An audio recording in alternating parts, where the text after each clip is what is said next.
The greatest what? Thing. What's the greatest thing you've ever done in your entire career? Retire. Yeah. Retire. Talking about your experience.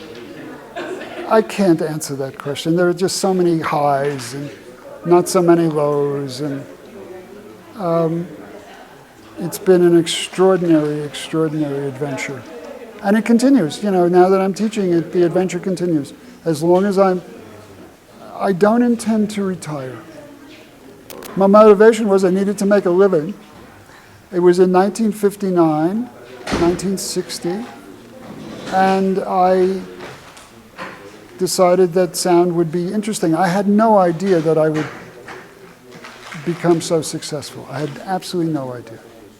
You can't. This is learned activity.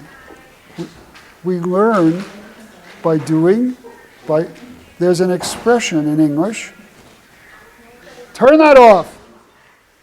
There's an expression in English called, you fail better. Well, I don't really understand that question because I think movies inform every culture in every way.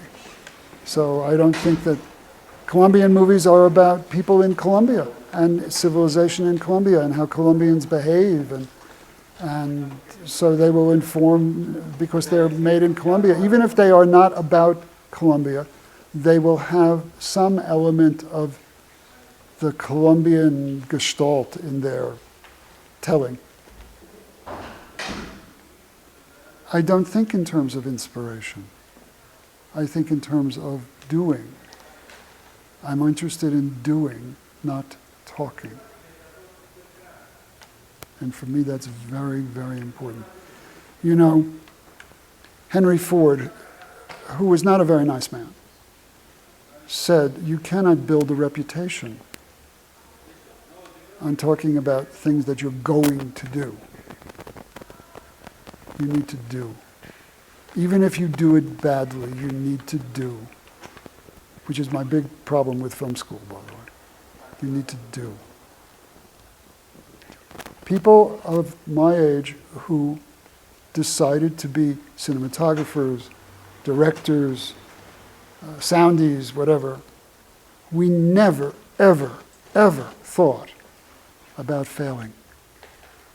Yeah, after 10 years, when we realized we were successful and we didn't know what the hell we were doing, then we got nervous. Your generation endlessly thinks about failure. Endlessly. And I can't just say to you, well, get over it. But I will say, get over it. I mean, you must try, you must jump. And maybe you'll be successful. We never thought about failure. That's the truth. I got to tell you, you cannot believe that one story that I told is just one example. How'd you like to erase a take with 500 extras and dialogue in the foreground? You haven't lived until you've done that. Really, this is in analog days. Can't do that now. I think that's enough for today. Huh? Okay, thank you.